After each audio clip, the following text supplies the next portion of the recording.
What's good, YouTube? And welcome to the house. So much is going on with Ghosts from the past too, so let's go ahead and start with that. Tier 0 has sold out multiple times on its pre-sales, but is currently restocked on everything. Code What's Good 5 for 5% off, and to support the channel directly. They're winning huge on Heat Soul right now, but they've brought the heat, and the competition has ramped up to where people on TCG Player already have some surprising prices, and we'll go over those. Then YouTubers got their hands on this set. EU and USA prints being ripped open, ghost rares everywhere. This is crazy. What are the ratios? People starting the rumor mill on that already, and I have heard, not definitive, only from one source, some pretty interesting numbers that I'll touch on with EU prints specifically. So looking through the prices real quick, Blue Eyes is now cheaper than Dark Magician Girl. They did sell out of Dark Magician Girl Ghost at one point, and I did say I thought DMG early on would be the front runner and that Blue Eyes would fall behind, but Blue Eyes is our Charizard as people from the outside community look in, and I do think long-term Blue Eyes will win, but people want that waifu tax, which happens all too often on Market Watch. I still think a lot of these ghost rares are overpriced, but interestingly enough, you do have RDA closer to 200 now. You have Wing Dragon of Ra under 200, and I do like the Sphere mode. And then tons of these prices, Heels in the Stand, Decode Talker Heat Soul at 13. It was $69 over on TCG Player, and now it's the cheap cheese price of almost $40. This is why I love working with Tier 0. Running out of stock doesn't up the price if they can help it, and looks out for the community. Thank you, Tier 0. Code What's Good 5 for 5% off, and to support the channel directly once again. Now, I have heard interesting ratios and things going around, people quoting what I think is pretty wrong, and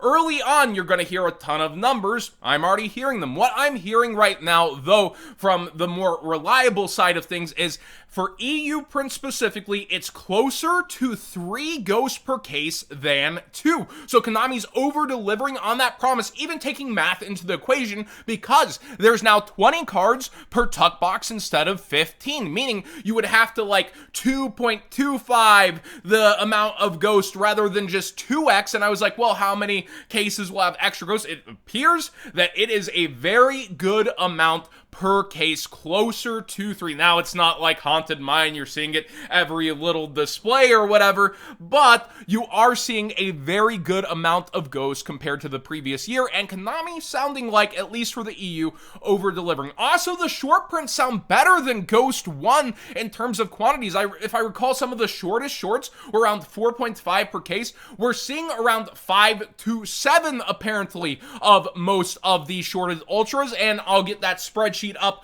once I have multiple sources that are reliable for, different pull rates, both from the EU and USA, because, again, that could differ. The boxes are even completely different between the two sets. If you look at the USA packs, they're not a see-through plastic front. They're actually, dark-armed and blue eyes on the front, but that is EU pull ratio so far. And looking at TCG Player prices, I'm seeing something super interesting with Crystron Halka Fibrax already down towards $15. If it is like 5 to 7 per case, that's a pretty darn good pull rate with the upset number. Like, that's not bad. Now, do consider that's still 50 tuck boxes, so it's like in the 1 out of 10 tuck boxes that's $20 at MSRP. But there's going to be so much of this ripped open for the top-end chase cards, which are very pricey right now, but I do expect competition to ramp up on a lot of this. I think Dark Magician Girl could try to be 700, 600. I would personally be staying away from the top end right now. I'm incentivized. I make the most money if you were buying those right now. But for most of these ghost rares, I feel like they're overpriced. And I got a bone to pick right here. Eye of Timaeus is getting crapped on so much. This is a super, super solid collectible. I want to show you something. Eye of Timaeus. Everyone's like, why is this even here? It's not worth it, that kind of thing. The secret rare has stayed 30 forever. I remember people would gladly sell this for like 12 bucks back in the day while it was 22, 25, and it's been very solid for a long time despite all the other reprints for its Dragons of Legend printing. Everyone's like, oh, what a waste of a ghost rare slot. Why this didn't deserve it? Like, this is a huge part of the show. I really respect it, and over time, it's been solid. I don't understand $5 commons, so I feel like it's kind of underestimated and getting crapped on for what it is. It probably will end up being the bottom ghost rare of the set, but it's not a gold ghost for a spell, and I think it's pretty neat. And usually when I think something's pretty neat, my radar's on that long term it will do well, but being the bottom of the set for now, you guys are winning in terms of how people are pricing it, but I believe in Eye of Timaeus to a degree. Now, a set that nobody believes in right now is Hidden Arsenal Chapter 1. I opened some of this on stream. Worst feeling I've had opening a set pretty much ever. I pulled one skill drain, and I really enjoyed the cards themselves. They didn't stick together like a lot of people were quoting. I was shuffling them on stream, showing nothing scratching up happening to them. Some quality control issues with opening, of course, that's modern product in general. But right now, they're on sale for like $60 per display, and that's really painful. Actually, people pricing under multiple people at right around that price. I want to show you why that's so bad. Each of those little boxes is $15 MSRP, meaning vendors probably pay around 8.5, 8.25 at best if they ordered a ton. And if you divide by the 8 little boxes that are in here, they're taking 7.5. They're taking a loss before shipping and fees, saying, take this from me. Get it out of my hands. It's not worth opening. And that is one of the saddest looks I've seen for a product ever. But I will say, even though the product is abundantly available, I would think about some of these singles long term, because super long term, I think they look kind of nice for some of them. And also, stuff like an Alter Art Ultra Poly with that DT foiling, I think that could easily be $12, $15 down the road. Not a financial advisor channel. I don't know the future of card prices, how the prices could actually affect the sealed if the singles do get like run in on them. And the sealed, there's a lot more of it than I thought. Apparently, I thought this would be mega under-ordered after the failure of a lot of these replacement of special edition sets. But I think stuff like the Power Tool, it's secret rare. You have a Power Tool Duelist pack coming. The Lava Golem, this could easily be $8 to $12 in the future, in my opinion. Formula, I could see being $5, $6, just over time. And Blue Eyes, easily $8 at some point. I feel like looking at a lot of these singles, slowly getting them in on trades, not just going and buying it out, because then you'll cause your own problem of trying to get more quantities, just slowly acquiring these through trades and stuff. These singles, I like them a lot as vendor man in my head, not even player brain. I feel like just history speaks to cycles of some of these cards versus the rarity that they are. And I still think the funniest part of this product is that the commons are the hardest thing to, in theory, get, but you see them start to pile back on the market too. Let me know what you think. Is it just too abundant to make money off on the future? It's way too flopped, or are the singles where it will prevail? Kind of similar to Dragons of Legend,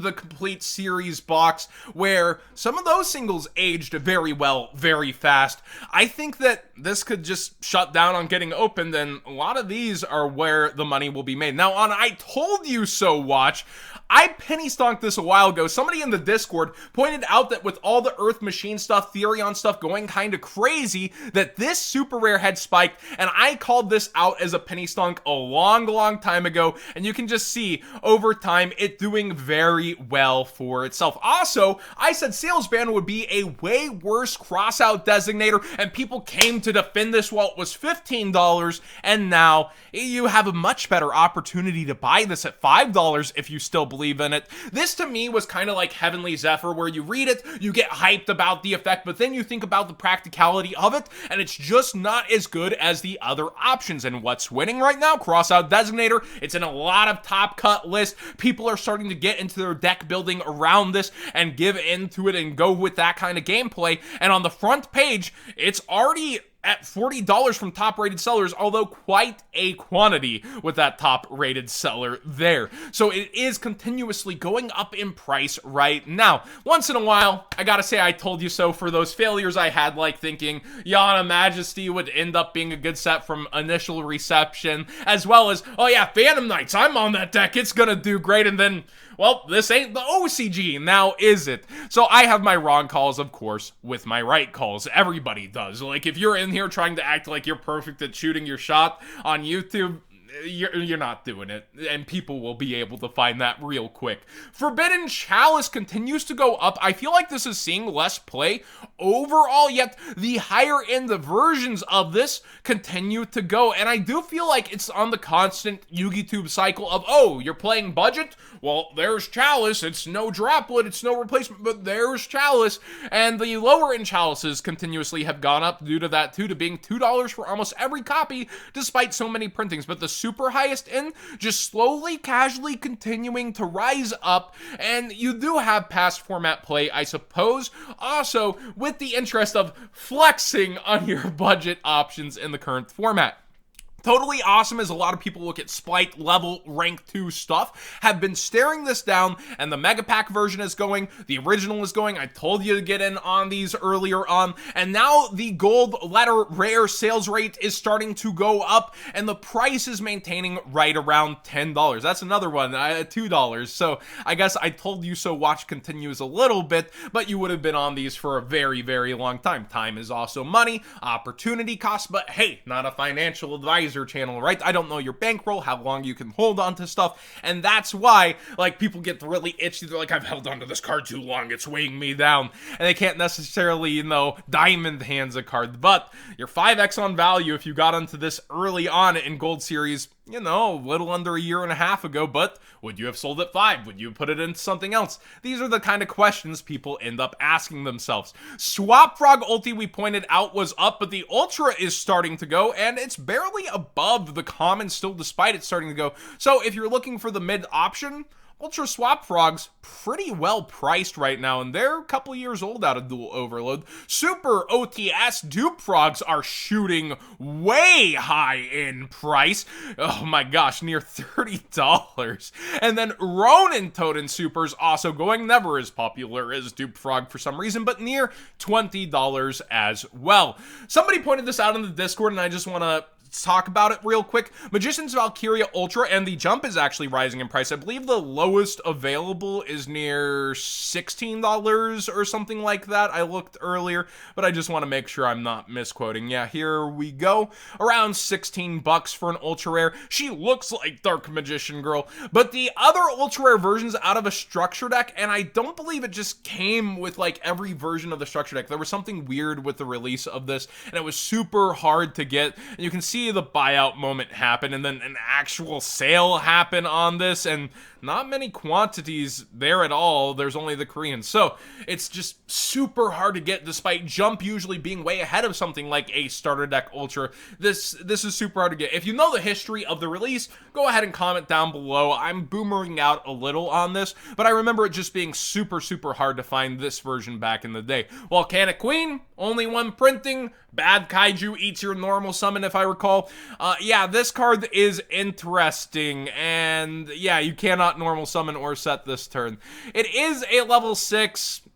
It's so old, but I don't really know why specifically it's going, other than the other kaiju you could be Santa Clausing or whatever. And finally, Floodgate. Yep, not to really push the Floodgate agenda, we see a Rivalry of Warlords Collector Rare getting bought out once again to almost the tune of $80 for near mints, and people spending just around that also. People are really looking through the Floodgate options. I just want to say, the rare is super penny stonk here still. It's around 50 cents. It's one of those cards I could see being a solid 3 to 4 if the card really took off, but then the super rare would be around $8. So that example of you could spend a little more versus more copies. How much work do you want to do? Where do you want to put your money in versus a potential outcome that's never seen? That's why player brain can also be bad versus market brain, but I think you should have a couple of the rares no matter what. Right now, they're cheaper than the commons, and over time I think they could overtake a lot of the commons in price,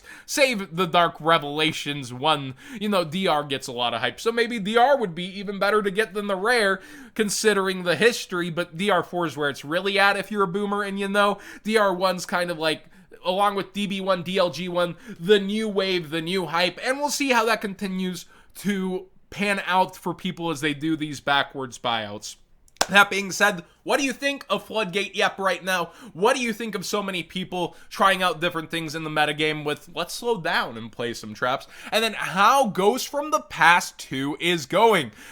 Don't make fun of Bias too much. It's starting to heat up over on TCG Player. Still, with code What'sGood5 for 5% off and to support the channel directly, Tier 0 is winning on a lot of these pre-sales. And hey, Yu-Gi-Oh! Dahlia will probably be there in the game here at some point, so keep that in mind. Although, Dahlia and Tier 0 usually have some different approaches. Tier 0 seems to really be trying to like go up on the ghost rares, and that's why they're grossly, in my opinion, underpriced on certain things early. Like, I think Heat Soul at release will be like $20 to $18. I still think this is pretty good, and that's why it keeps selling out first. Although they told me the first card they ever sold out of on the set is Ghost Trick Mary, so people really waiting for those Ghost Trick Hollow upgrades and Mary to be cheap. Interesting what people call, though, out here. Thanks for watching. Please subscribe if you haven't already. Give this video a thumbs up if you enjoy the conversation. And let me know what you think of everything going on in today's market watch. See you on stream tonight at 7 o'clock Central.